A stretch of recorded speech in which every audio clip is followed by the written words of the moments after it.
అలా green card రానందుకైతే చాలా బాధపడ్డా. ఇంకా పోలీస్ ఆఫీసర్ "సరే అమ్మ ఏం కాదు ఇక్కడుండు" అని చెప్పిండనమాట. పాపం వాళ్ళు కూడా చాలా మంచోళ్ళున్నారు.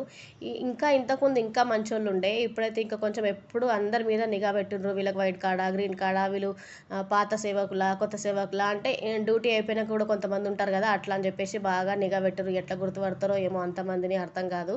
అయితే ఆ గ్రీన్ కార్డు రాలేదు కదా! ఇంకా మేము పోయిన టైం అయితే 8-12 వరకనమాట ప్రొద్దున. అదంతా వీఐపీ దర్శనాలు, మళ్ళీ డోనర్స్ ఉంటారు గదా! వాళ్ళనమాట. వాళ్ళ దర్శనాలుంటాయి. మధ్యలో కొంచెం సేపు జనరల్ లైన్ వదిలిండ్రు. ఆ జనరల్ లైన్ వదిలేటప్పుడు ఏం జేషిర్రంటే, ఈ ఆఫీసర్లు కావచ్చు, అక్కడ ప్రోటోకాల్స్ వాళ్ళుంటారు గదా! వాళ్ళేం జేషిర్రు, "పదండమ్మా ఇటొచ్చేయండి, వాళ్ళు స్పీడ్‌గా వస్తున్నారని" జెప్పేసి నన్ను గూడా తీసుకెళ్ళి ఆ లైన్‌లో నిల్చోబెట్టిండనమాట. చెక్క మీద ఇటు ముగ్గురు నిల్చుంటారు. ఇంతకుముందు మీరు తిరుపతి ఎప్పుడన్నా పోయుంటే మీకు అర్థమైతది.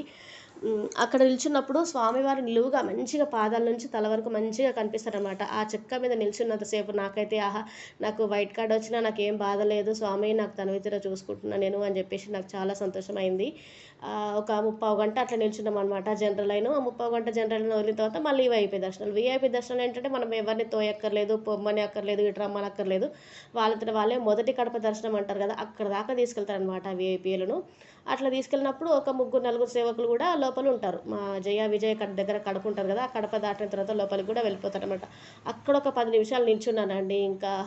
ఇంకా నా సంతోషం ఈ జన్మకి ఇది చాలనిపించింది. అంత లోపలికి దాకా నేను వెళ్ళలేకపోయినా మధ్యలో వరకన్నా వెళ్ళిన వీఐపీ వాళ్ళతోనని చెప్పేసి ఇంకా చాలా సంతోషం అయితే అయింది. గ్రీన్ కార్డ్ రానందుకు కొంచెం సేపు బాధపడ్డా. ఇంకా లోపల దాకా వెళ్ళినందుకు కొంచెం సంతోషపడ్డానమాట. ఆ లోపల దాకా కూడా వీఐపీ దర్శనాలు ఉన్నాయి కాబట్టి లోపల దాకా రానిచ్చిండ్రు. జనరల్ దర్శనాలు అయితే బయటనే నిల్చోవాలి. ఇంకా అదొక రకం సంతోషం. రానందుకు కొంచెం బాధ అనమాట. ఇంకా అవంతా పూర్తి అయిపోయిన తర్వాత లడ్డూల దగ్గరకొచ్చినాము ప్రసాదాలు తీసుకోవడానికి. లడ్డూల దగ్గర కూడా ఒక అతను దెబ్బలాడిండు వాళ్ళతోని. ఏంటి ప్రతిసారి లడ్డు ఇస్తారు కదా దర్శనం అయిపోయిన తర్వాత, ఈసారి ఏంది ఈ అన్నం పెడుతున్నారు, పొద్దున్నుంచి చూస్తున్నా, నిన్న కూడా నేను దర్శనంకి వచ్చిన బ్రేక్ దర్శనానికి, ఈరోజు కూడా దర్శనానికి లడ్డు లేదు అది ఇది అని చెప్పేసి ఇట్లాంటి చిన్న చిన్న చాలా జరుగుతూ ఉంటాయిలేండి. ఇంక ఇదంతా అయిపోయిన తర్వాత నెక్స్ట్ వీడియోలో చూద్దామండి ఇంకా వీడియో.